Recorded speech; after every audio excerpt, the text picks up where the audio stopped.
अध्यक्ष महोदय, मैं स्कूली शिक्षा साक्षरता उच्च तकनीकी शिक्षा एवं कौशल विकास विभाग में कटौती प्रस्ताव के पक्ष में बोलने के लिए खड़ी हुई हूँ महोदय। एक तरफ जहाँ माननीय हेमंत सोरेन जी की सरकार कहती है महोदय, पढ़ेगा झारखंड, पढ़ेगा झारखंड, समृद्ध हो जाएगा झारखंड, और दूसरी ओर अगर देखते हैं महोदय तो जो शिक्षा विभाग की बद से बदतर स्थिति है महोदय, वो किसी से छुपा हुआ नहीं है अध्यक्ष महोदय। भय युक्त एवं भ्रष्टाचार युक्त ये सरकार नौनिहालों से लेकर युवाओं के भविष्य को अंधकार में ढकेलने का कार्य कर रही है महोदय। केंद्रीय शिक्षा मंत्रालय द्वारा जारी एक आंकड़ा आया है महोदय, यूडाइस प्लस की 2022-23 की रिपोर्ट, जो झारखंड के स्कूलों को लेकर के हैरान कर देने वाली तथ्य सामने आए हैं महोदय। झारखंड के लगभग 7,642 स्कूलों में मात्र एक शिक्षक कार्यरत है महोदय। अब उन स्कूलों का भविष्य क्या होगा महोदय, ये सोचने वाली बात है, क्योंकि उन्हीं एक शिक्षकों के मार्फत पूरा स्कूल चल रहा है महोदय। सभी सब्जेक्ट को वही पढ़ाते हैं, सारा कार्य वही देखते हैं महोदय। और इन स्कूलों में लगभग जो नामांकित बच्चे हैं महोदय 3.78 लाख महोदय, 1,000-2,000 नहीं है महोदय। इतने बच्चों का भविष्य आज अधर में लटका है महोदय। और एक चौंकाने वाली रिपोर्ट हम पेश करते हैं महोदय, वो मेरा रिपोर्ट नहीं है, यूडाइस प्लस 2023-24 के अनुसार झारखंड में 372 स्कूल महोदय ऐसे हैं जहां एक भी बच्चे नामांकित नहीं है महोदय। लेकिन उसके उलट हम बता दें, शिक्षक वहां पर कार्यरत है। कितने शिक्षक महोदय? लगभग 1,353 शिक्षक उसमें कार्यरत है महोदय।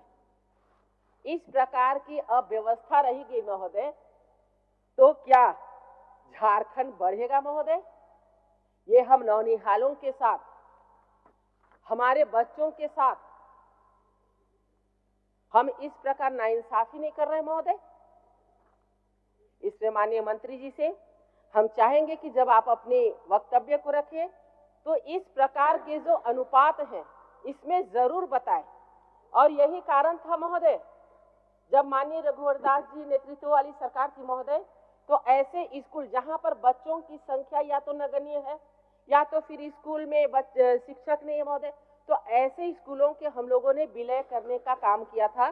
जो सत्ता पक्ष के माननीय विधायकगण उठाते थे बात को कि स्कूल को बंद कर दिया गया। अब ये देख लीजिए महोदय, इतने सारे स्कूल, एक शिक्षक और बच्चे इतने, लेकिन शिक्षक इतने हैं पर वो वहां बच्चे नामांकित नहीं है महोदय। तो इनको हम बैठा के पेमेंट कर रहे हैं महोदय। तो इस प्रकार की जो अव्यवस्था है इस पर जरूर संज्ञान लेने की आवश्यकता है महोदय। ये हम आपके माध्यम से माननीय शिक्षा मंत्री जी से कहना चाहेंगे महोदय। अध्यक्ष महोदय, इसमें 2015 से लेकर के 2019 के बीच में जो शिक्षकों की नियुक्ति हुई महोदय, उसके बाद एक भी शिक्षकों की नियुक्ति अब तक ये सरकार नहीं कर पाई है महोदय। जो उस समय किसी कारणवश पेंडिंग थे महोदय, उन्हीं शिक्षकों को नियुक्त करके सरकार अपना पीठ थपथपाने का कार्य कर रही है महोदय। अध्यक्ष महोदय, अगर किसी कारणवश से पेंडिंग था तो 5 महीना, 6 महीने, 1 साल के अंदर उसे सही करके तुरंत नियुक्त कर देना चाहिए था महोदय। आज पता नहीं ये हेमंत सरकार आज शिक्षा के प्रति इतनी उदासीन क्यों है महोदय, हम नहीं समझ पा रहे हैं। रिपोर्ट में यह भी तथ्य सामने आया है महोदय कि स्कूल में बच्चे जाते हैं, लेकिन जैसे जैसे ऊंची कक्षाओं में पहुंचते जाते हैं उनका ड्रॉप आउट रेट बढ़ता जाता है। कारण क्या है महोदय? विशेषकर बच्चियां, जिन्हें एक ऐसा माहौल मिलना चाहिए जिससे कि वो उस शिक्षा की ओर बढ़े और ड्रॉप आउट रेट न हो महोदय। जैसे हमने कोशिश किया था, हमारी सरकार ने कोशिश किया था महोदय कि अलग अलग लड़कों के लिए, बच्चियों के लिए शौचालय की व्यवस्था, पानी की समुचित व्यवस्था, बेंच डेस्क की व्यवस्था, और सबसे पहले जो कस्तूरबा गांधी आवासीय विद्यालय है महोदय, जो थोड़ी सी बड़ी बच्चियां हैं, सैनिटरी नैपकिन की व्यवस्था, स्कूलों में साइकिल की व्यवस्था, कुछ कहना चाहिए, कई सारी व्यवस्था महोदय। एक बात है, एक सेकंड महोदय, हम 2:12 में शुरू किए हैं और जितना समय कटेगा महोदय आप हमको दीजिएगा महोदय। आज समय कटौती होगा तो हम सामने बैठ जाएंगे महोदय। आपको आसन आश्वस्त करता, आपका 1 मिनट समय नहीं लेंगे। क्या बोलना चाहते हैं मैडम? महोदय, संयोग से इनके साथ मंत्री भी, हम भी बने हुए थे, और ये ड्रॉप आउट के बाद अभी माननीय सदस्य बोल रही हैं, तो अगर उस समय ड्रॉप आउट नहीं था तो फिर हम लोगों ने इतना सारा कस्तूरबा वगैरह क्यों खोला था? तो उस समय भी यही स्थिति था, और वर्तमान हेमंत जी का सरकार उसमें सुधार ला रहा है महोदय जी। बोलिए। अध्यक्ष महोदय, जिन नए ब्लॉकों में कस्तूरबा गांधी आवासीय विद्यालय नहीं था महोदय, वैसे 57 ब्लॉक्स में कस्तूरबा गांधी आवासीय विद्यालय शुरू किए थे महोदय। और बच्चों की जो बुनियादी सुविधाएं होती हैं, आज यहाँ पर बैठे कई माननीय सदस्य, हमें लगता है कि बोरा लेकर के स्कूल जाते थे महोदय। उस स्थिति को बदलने के लिए एक अच्छी व्यवस्था, एक अच्छा माहौल, बेंच डेस्क से लेकर के महोदय, बिजली की उत्तम व्यवस्था से लेके साफ सुथरा शौचालय, हर एक खेलने के लिए जो व्यवस्था होनी चाहिए, सुदृढ़ पुस्तकालय, एक अच्छी प्रयोगशाला, सारी चीजों की व्यवस्था चरणबद्ध तरीके से हो रही थी महोदय। लेकिन आज जाकर के स्कूलों में देखे महोदय, आज की स्थिति कोई उसे देखने वाला नहीं। टंकी में पानी चढ़ा नहीं चढ़ा, टंकी टूट के वहीं गिर गया, और इसके कारण महोदय जो जीरो ड्रॉप आउट पंचायत है महोदय, जिसको हम लोगों ने सम्मानित किया था महोदय, कई ऐसे पंचायत जिनको जीरो ड्रॉप आउट का हम लोग सम्मानित किए थे, आज फिर से वहां इतना ज्यादा ड्रॉप आउट रेट बढ़ गया है महोदय कि आज कोई देखने वाला नहीं।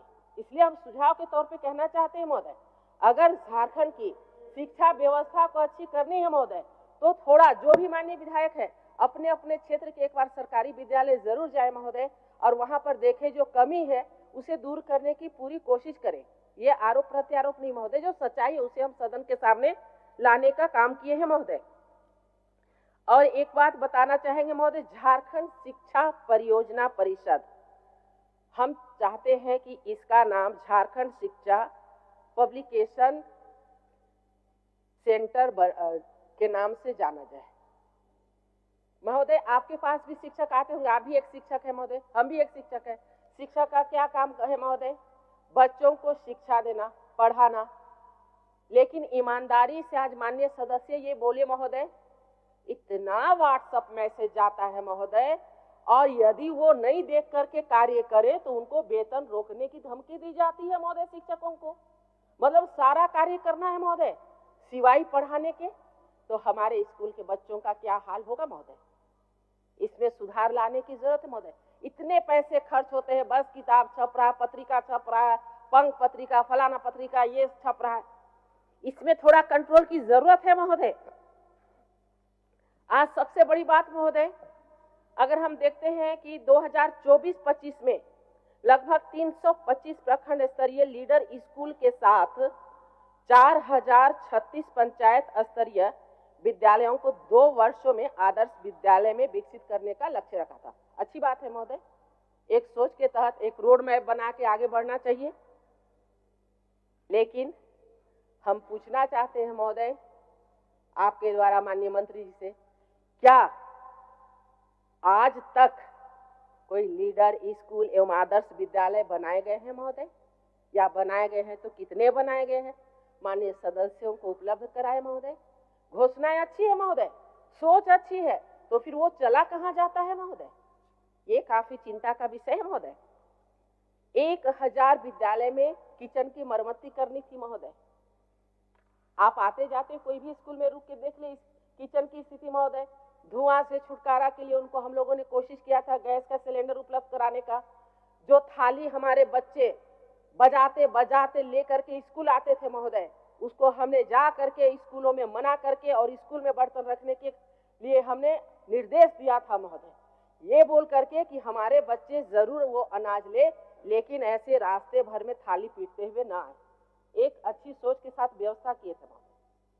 आज किचन की स्थिति बदहाल, आज फिर से चालू हो गया वही कार्य महोदय। इसमें ध्यान देने की आवश्यकता है। एक था महोदय मानकी मुंडा छात्रवृत्ति योजना, बहुत अच्छा लगा था सुनने में कि जो डिप्लोमा स्तर पर 15,000 रुपये प्रति वर्ष एवं डिग्री स्तर के लिए 30,000 प्रति वर्ष वित्तीय सहायता प्रदान किए जाएंगे। महोदय हमारे संज्ञान में तो अब तक हम बहुत कोशिश किए, लेकिन कितने छात्रों का इसका लाभ मिला अभी तक इसके बारे में कोई जानकारी नहीं मिल पाया है महोदय। और साथ ही साथ महोदय 26,001 शिक्षकों का जो नियुक्ति प्रक्रिया अभी तक लटक के वैसा ही एज इट इज पड़ा हुआ है महोदय। और 17 वर्षों से जो प्रमोशन नहीं मिल रहा था महोदय, हम जानते हैं कि जब कोई भी कार्य करता है तो उसे आगे बढ़ाने के लिए, उनका उत्साह बढ़ाने के लिए प्रमोशन की जरूरत होती है। आज हमें लगता है 17 वर्षों से महोदय आज प्रमोशन नहीं मिलने के कारण आज शिक्षक काफी बेहाल हो गए हैं महोदय। और हमें लगता है कि कहीं ना कहीं आज शिक्षकों में के मन में एक हीन भावना जो होती है महोदय कि हम इतने दिन से पढ़ा रहे हैं लेकिन किसी प्रकार का कोई प्रमोशन नहीं। आए दिन शिक्षक आते हैं सिर्फ अपनी बातों को रखने के लिए, उन्हें स्वतंत्र छोड़ दिया जाए महोदय। जो विभाग का कार्य वो विभाग कार्य करे, बाकी उन्हें सिर्फ पढ़ाने के लिए कार्य दिया जाए, जिससे कि हमारे स्कूलों की व्यवस्था अच्छी हो सकती है महोदय। महोदय अगर हम आते हैं उस शिक्षा की ओर महोदय, तो कई विश्वविद्यालयों में कुलपति विहीन है महोदय, कुलपति नहीं है। उस शिक्षा की स्थिति उसी से पता लगाया जा सकता है महोदय। आज राज्य में विश्वविद्यालयों और अंगीभूत कॉलेजों को ससमय नए नहीं हो पाने के कारण आज उन्हें जो लाभ मिलता था महोदय वो भी नहीं मिल पा रहा है। और तो और जो रांची विश्वविद्यालय, विनोबा भावे विश्वविद्यालय हजारीबाग, इन सब में जो ग्रेड मिला था महोदय वो नीचे आ गया है महोदय। हम जाते हैं कि बी आया तो बी प्लस होगा, ए आया तो ए प्लस होगा, ए प्लस है तो ए प्लस प्लस होगा महोदय। आज ऐसी क्या कमी आई कि आज वो स्तर गिर गया है जिसके कारण आज उनको वो लाभ नहीं मिल पा रहा महोदय। इसके लिए हमने एक प्रयास किया था, क्योंकि हमारे जो झारखंड की भौगोलिक स्थिति, यहाँ पर हमारे प्रिंसिपल सेक्रेटरी जो भी हैं उनको लगता है महोदय कि पता नहीं नैक के लिए पता नहीं क्या क्या कार्य करना होगा, तो बीच बीच में 3 महीने 6 महीने साल भर में उनकी कार्यशाला कराते थे महोदय। तो उससे क्या होता था कि जो भी जेन्युइन चीजें हैं उसे व्यवस्थित करने के लिए प्रिंसिपल सेक्रेटरी पूरी टीम मिल करके उसे करती थी। और ये जो ग्रेड मिलता था महोदय वो ए अगर बी रहता था तो बी प्लस हो जाता था, ए है तो ए प्लस होता था, ऐसे वो धीरे धीरे आगे बढ़ता था। लेकिन हमें लगता है कि 5 वर्षों में एक भी नए का कार्यशाला नहीं हुआ। प्लीज महोदय अभी ग्रीन लाइट और ये सब मत दिखाइएगा महोदय, इतना लेट से शुरू किए हैं। अध्यक्ष महोदय, पूरे राज्य के विश्वविद्यालयों में कुछ प्रोफेसर हैं, कुछ विश्वविद्यालय में तो एक भी प्रोफेसर नहीं है महोदय। सहायक प्रोफेसर, एसोसिएट प्रोफेसर और प्रोफेसर के सैकड़ों पद रिक्त है महोदय। हम उसमें कैसे अच्छी गुणवत्तापूर्ण शिक्षा हम अपने बच्चों को दे सकते हैं महोदय। और संविदा पर जो शिक्षक हैं उनकी स्थिति तो इतनी दयनीय हो गई है कि उसे देखने वाला भी कोई नहीं है महोदय। और आप जानते हैं महोदय, आप भी एक शिक्षक रहे, एसोसिएट प्रोफेसर की अनुपस्थिति के कारण महोदय अधिकांश कॉलेज के स्नातक के 4थे वर्ष में पढ़ाने के लिए वो उपयुक्त नहीं है महोदय। इसका नुकसान ये हो रहा बच्चों को कि शोध के साथ जो डिग्री मिलती है महोदय वो कार्य नहीं हो पा रहा है। और उसके चलते कॉलेज और विश्वविद्यालयों में अनुसंधान के जो अनुदान है महोदय वो बिल्कुल शून्य के लगभग है महोदय। तो हम चाहेंगे कि नैक का बुला करके कार्यशाला कराया जाए। जो भी नियुक्त प्रोफेसर का ये है महोदय उसे बढ़ाया जाए। और एक हास्यास्पद बात यह है महोदय कि बीएड कोर्स का नामांकन फी, हम लोग भी बीएड किए हैं महोदय, मात्र 24,000 रुपया था महोदय। आज बढ़ते बढ़ते ये 5 के नियुक्ति के समय 36,000 रुपया था और 18 वर्षों में ये बढ़ते बढ़ते महोदय आज 1.5 लाख से ऊपर हो गया। लेकिन जो हम प्रोफेसर को, शिक्षकों को देते हैं महोदय, मात्र 57,000 रुपया महोदय। और साथ ही महोदय रांची विश्वविद्यालय में तो मात्र 50,000 मिल रहा है महोदय। तो इस प्रकार की इतनी असमानता क्यों है महोदय? 18 वर्षों से जो बीएड कोर्स में अटूट सेवा दे रहे हैं, आज उन्हें मात्र 57,000 रुपये मिल रही है महोदय। देखिए महोदय, ये हम नहीं कह रहे हैं, एक रिपोर्ट है महोदय जो शिक्षक अनुपात को बता रहा है। College Simdega model degree college Bano महोदय, इसमें कई प्रकार की पढ़ाई होती है, हिंदी, इतिहास, भूगोल, अंग्रेजी वगैरह वगैरह महोदय। लगभग 8 से 900 विद्यार्थी नामांकित है महोदय। शिक्षकों की संख्या 0 है। उसी प्रकार मॉडल डिग्री कॉलेज घाघरा, कौन पढ़ा रहा है महोदय? 600 से 700 स्टूडेंट है महोदय। आपका समय समाप्त हो गया। बच्चे खुद पढ़ाई कर रहे हैं महोदय। फिर लोहरदगा महिला कॉलेज की बात बता रहे हैं महोदय, कम से कम लगभग 600 बच्चियां नामांकित है, शिक्षक की संख्या 0 है महोदय। वैसे ही महिला डिग्री कॉलेज सिमडेगा महोदय, 300 से ज्यादा बच्चियां नामांकित है। माननीय सदस्य अध्यक्ष महोदय, 5 मिनट महोदय, 12 में तो बहुत हो गया। आपका 3 मिनट महोदय, कंक्लूड कर देंगे महोदय। अध्यक्ष महोदय, बच्चों का स्थिति और जीआईआर रेट बढ़े, उसके लिए अध्यक्ष महोदय हम लोगों ने कई जो विश्वविद्यालय अधिनियम है महोदय उसको संशोधन करना और उसके साथ ही साथ में कई बार उसको आगे बढ़ाने की कोशिश किए थे, नियमावली बना था महोदय। और एक बहुत बड़ी बात की, जो जीआईआर रेट बढ़े महोदय, ग्रॉस इनरोलमेंट रेशियो, इसके लिए द्वितीय पाली में कक्षा लेने का भी हम लोगों ने आदेश दिया था, साथ ही अनुदान भी दिया था महोदय। आज हमें नहीं लगता है कि किसी कॉलेज में द्वितीय पाली में परीक्षा ये क्लास हो रहा है महोदय।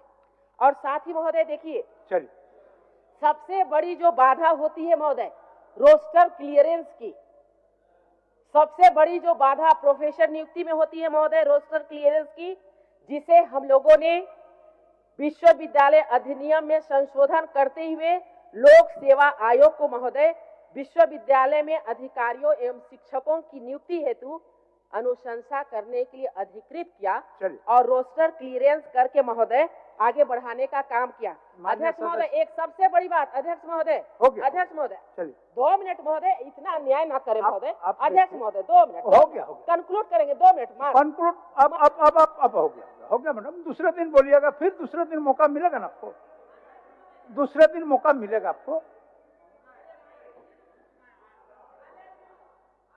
आप कहे आधा मिनट ले लीजिएगा तिवारी जी। चलिए कंक्लूड अध्यक्ष महोदय, कंक्लूड करेंगे अध्यक्ष महोदय।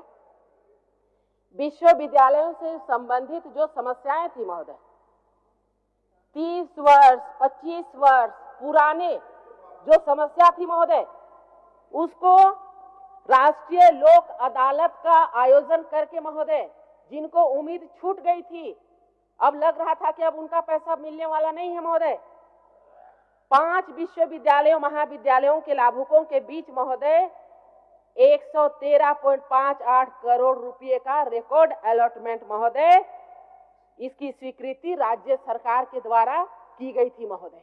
हो गया, चलिए। आज शिक्षा के स्तर को बढ़ाने के लिए सदस्य कल्पना सोरेन जी, चलिए, बहुत समय हो गया, दे रहे आपको, दे इसके बाद दे रहे, हो गया मैडम।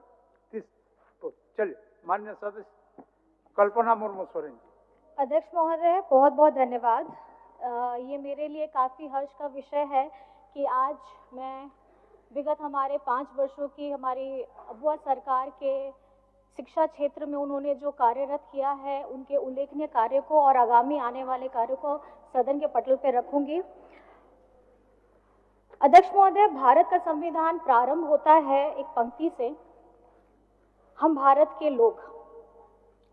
वास्तव में अगर देश का अगर आपको देखना है तो उस भौगोलिक क्षेत्र से नहीं, आप किसी देश के गौरव को, किसी देश की सभ्यता को उनके लोगों के द्वारा पहचानते हैं। और जिस तरीके से आज आखिर देश में हमारे जो बच्चे हैं, हमारे युवाएं हैं, अगर वही शिक्षा के क्षेत्र में उनकी स्थिति बदतर हालत की रहेगी तो आप समझ सकते हैं कि राज्य का क्या हालत होगा। आदरणीय हमारी पूर्व शिक्षा मंत्री जी बोल रही थी, बहुत अच्छा लगा उनकी बातें सुन करके भी। लेकिन आप सभी जानते हैं कि पूर्ववर्ती सरकारों ने हमारे झारखंड में शिक्षा के क्षेत्र में क्या किया है। डबल इंजन सरकार क्या कर रही थी। मैं ये बताना चाहूँगी कि हमारे झारखंड के सरकारी स्कूल बंद हो रहे थे। हमारे क्षेत्रीय जो शिक्षक थे उनके पद की नियुक्ति नहीं हो रही थी, उनको समाप्त कर दिया जा रहा था। मोदी जी, सवाल है दृष्टि का, सवाल है नियत का कि आपकी नियत कैसी थी। आज भी हम 5 से 6 वर्षों तक हम झारखंड के विद्यालय बंदी का विषय क्यों उठाते हैं? इसलिए उठाते हैं क्योंकि इनकी सोच जग जाहिर हो गई थी जो इनको झारखंड की जनता ने 2014 में दिया था। किसी भी अगर आपने स्टडी किया होगा, देश में किसी भी लोकतांत्रिक सरकार ने किसी भी राज्य में 20% से ज़्यादा स्कूलों को अगर बंद कराया है तो मुझे लगता है कि झारखंड का नाम उसमें आता है। और मैं आपको कुछ दिखाना चाहती हूँ। ये दिसंबर 2018 का हिंदुस्तान टाइम्स का है। इसमें हेडिंग भी था कि Jharkhand government is planning to shut 6,646 schools. और ये पहले चरण का था और उस समय हमारे गठबंधन के लोगों ने ये धरना दिया था। नहीं तो ये सेकेंड फेजेस में अगर आप इसका दुगना कर लीजिए तो 6 से 12, 13, 14 हजार स्कूलों का बंद करने की इनकी सोच थी और इन्होंने ये बंद भी किया। अध्यक्ष महोदय जी, मैं ये कहना चाहती हूँ कि इसके घर में पहली पीढ़ी ने अगर पढ़ाई नहीं की है तो जो उसकी दूसरी पीढ़ी होती है वो दोयम दर्जे के विद्यालय में जाकर के अपनी शिक्षा ग्रहण करने के लिए विवश हो जाते हैं। कहने का अर्थ है कि भारत के अंदर एक और भारत, एक ऐसा भारत जो अच्छे विद्यालयों में पढ़ रहे हैं और एक ऐसा दूसरा भारत जो दोयम दर्जे के विद्यालय में पढ़ रहे हैं। मैं दोयम दर्जे का जिक्र इसलिए कर रही हूँ, ये सिर्फ सरकारी स्कूलों के लिए नहीं है, ये हमारे निजी स्कूलों के लिए भी है। क्योंकि ऐसा नहीं है कि निजी स्कूल जहां भारी भरकम फीस दे करके उनकी पढ़ाई की व्यवस्था बहुत अच्छी होती है, बल्कि सच्चाई ये है कि अगर आज भी भारी संख्या में जितने भी प्राइवेट स्कूल्स हैं वहाँ ना तो फैसिलिटीज़ अच्छी है, ना ही वहाँ पर में हमारे जो टीचर्स हैं वो ट्रेंड है। आप अगर बराबरी का हक ना मिल सके, इसलिए इतिहास में एकलव्य का अंगूठा काटा था। ये महोदय जी, मैं कहना चाहती हूँ कि क्षेत्रीय भाषाओं के लिए या शिक्षा की व्यवस्था को सुधारने के लिए या शिक्षा कर्मियों के लिए ये उसी तरीके की पूर्ववर्ती जो सरकार थी, डबल इंजन की सरकार, इन्होंने हमारा अंगूठा काटने का काम किया था। आज ये झारखंडी सरकार, ये बुआ सरकार अच्छी शिक्षा, अच्छे रोजगार, बेहतर रोजगार के साथ अपनी सोच को आगे रखती है। और क्योंकि जहाँ पे आदरणीय मैडम बोल रही थी, सदस्या बोल रही थी, कॉलेज की बात बता रही थी, अध्यक्ष महोदय, ये झारखंड आदिवासी बहुल इलाका है। यहाँ खाने पीने की जद्दोजहद में बहुत लोगों ने बरसों बरस संघर्ष किया है। और जितना मैं आपको बताना चाहूँगी कि 17 से 18 साल आप ही लोग सरकार में थे। कॉलेज बच्चा तभी जाएगा जब उसकी स्कूली शिक्षा पूरी होगी। जो बच्चा घर का खाना पीना, एक परिवार उस तकलीफ से गुजर रहा है, तो आप उनको कहाँ स्कूल में एडमिशन करा सकते थे। और इन्होंने जो काम किया था, जो दुस्साहस किया था, आज ये परिणाम है कि झारखंड में हम लोग अभी भी शिक्षा के क्षेत्र में आगे कदम बढ़ाने के लिए निरंतर प्रयास कर रहे हैं। लेकिन समस्याएं इन्होंने प्रदान की, लेकिन समाधान ये अबुआ सरकार निकाल रही है। आप लोगों ने पहले भी देखा था इनकी सरकार में पारा शिक्षकों की हालत क्या थी। अध्यक्ष महोदय, पेज के कटिंग्स हैं, बताना चाहूंगी। इंडियन एक्सप्रेस का, टाइम्स ऑफ इंडिया का, आपका दिसंबर 19, 2018 का है कि द पारा teachers succumbs to the injuries after injured in the police lathi charge. 5 para teachers sustained severe injuries in the police lathi charge. मैं ये बताना चाहूंगी कि उन्होंने भी अपने परिवार को खोया था। एक ऐसा व्यक्ति जिसकी आय से उनका पूरा परिवार चलता था, लेकिन जब इनके डबल इंजन की सरकार थी, उनकी आवाज, उनकी इच्छाओं को जानने का, सुनने का इन्होंने कभी प्रयास नहीं किया। और आदरणीय हमारी सदस्य हैं जो पूर्व शिक्षा मंत्री थी, उन्होंने तो सुना भी नहीं है। मैं अगर पढ़ना शुरू करूंगी तो उनके बारे में भी बहुत चीजें लिखी हैं, लेकिन मैं नहीं बोलना चाहती। मैं चलिए, अगर आप सुनना चाहती हैं तो मैं जरूर बोलूंगी। पारा शिक्षकों के मुद्दे में शिक्षा मंत्री डॉक्टर नीरा यादव जी जब भी कोई बात करने की कोशिश होती थी, वे कुछ भी बोलने से परहेज करती थी। कभी मीटिंग में होने का हवाला देती थी, तो कभी कैबिनेट की बैठक में जाने का हवाला देती थी। और इतना ही नहीं, पिछले दिनों इन्होंने कहा था कि इस मुद्दे पर उनके सीनियर बोल रहे हैं तो वो क्या बोलेंगी। तो ये अगर शिक्षा मंत्री किसी राज्य की बोलती हैं, जब पारा टीचर्स हड़ताल में रहते हैं, तो ये समझना चाहिए कभी गंभीर विषय है। मैडम मैडम मेरी बात सुन लीजिए, फिर आप जरूर बोलिएगा। और ये मैं कहना चाहूंगी, जब दिस इज नॉट कॉन्वर्सेशन, इन्होंने कभी भी स्कूल के विद्यालयों की हालत नहीं देखी, छात्रावास की हालत नहीं देखी, जर्जर बिल्डिंग की हालत नहीं देखी, और झारखंडी सरकार ने वो देखा। और उन्होंने पारा शिक्षक हो, रसोईया दीदी हो, उनके मानदेय को 50% से बढ़ाकर से लेकर के 200% तक की वृद्धि की थी। आज कक्षा 1 में से लेकर के उच्च शिक्षा के लिए जितने भी हमारे विद्यार्थी हैं, उनको छात्रवृत्ति 3 गुना दी जा रही है। और बच्चों को, जैसे आप सभी को ज्ञात है, आज हम बच्चों को साइकिल दे रहे हैं। गांव देहात में सर होता क्या है कि दूर दराज हैं, किसी के घर में माँ पिताजी दोनों काम कर रहे हैं, बच्चों को अगर विद्यालय आना है, खास करके अगर हमारी लड़की बच्चियां हैं, तो उनको आने में दिक्कत होती थी।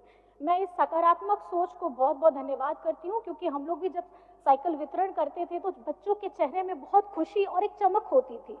वो ये चमक इसलिए क्योंकि वो पहिया, साइकिल का पहिया, उनके सपनों को पंख देने का काम कर रहा है। तो मैं ये समझती हूँ कि ये काफी सकारात्मक कदम है।